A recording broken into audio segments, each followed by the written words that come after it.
Hey guys, Shawn Ray here with another Shawn Ray report on flex and muscle and fitness.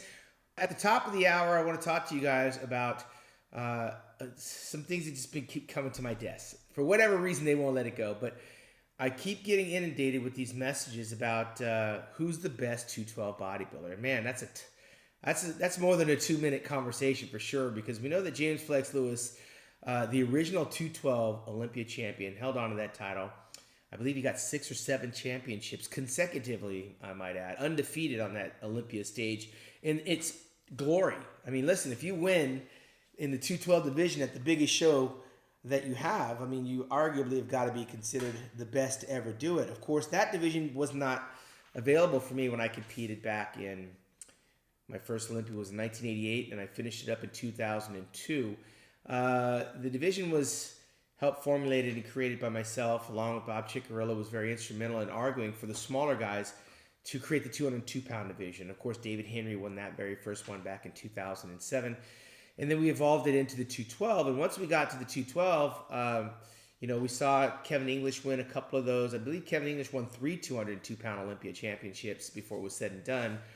And the guys moved up and started getting bigger, and now enter James Flex Lewis, who rattled off 6 or 7 consecutive wins, and he's retired. Apparently he's taking a year off, may potentially come back in the open category, which he could, and very well.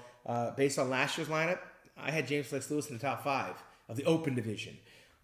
Mathematically, financially, the open division at the Olympia for James is much more lucrative on the day. But of course, being the 212 champion has its rewards. James is doing very well out in Florida, has his dungeon gym, and he's sponsored by Yamamoto, and he's doing big things while he's contemplating his comeback. But who's the greatest 212? I mean, it's an interesting conversation, because when I think of 212, I'm just thinking of short, smaller bodybuilders. And in that category, you've got to include 1983 Mr. Olympia Samir Banu.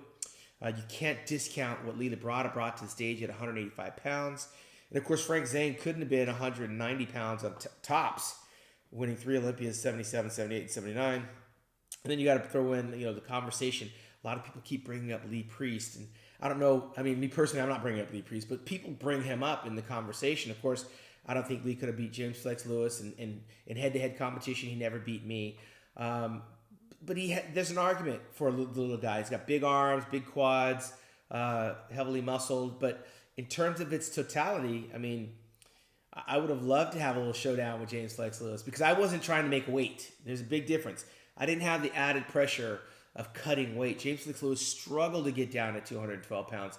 I mean, he's probably naturally a 220 pound, maybe 225 pound bodybuilder. He's that much muscle, he's very thick. So he has to lose muscle to make the 212 division. And in doing so, he reigned supreme. You throw me in there, when I was training, I didn't have to suck down to 212. I was just naturally coming down to 212, sometimes 206, 208 pounds. And I found my stride in beating much bigger bodybuilders because of the condition and the quality I got in. That would be a good rubber match, a virtual matchup, kind of like Muhammad Ali versus Mike Tyson. Who would win? They're both so awesome in their peak and in their prime.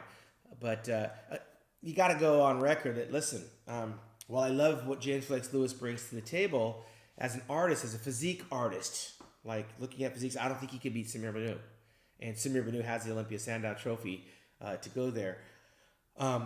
I also believe that, Labrada, as thin as he is on the muscle side, could make James look a little awkward in certain poses, because Lee was the master of illusion, a 2-time Olympia runner-up, 7-time Grand Prix champion, a national champion. Labrada was the real deal, and he wasn't even close to 200 pounds, let alone 212.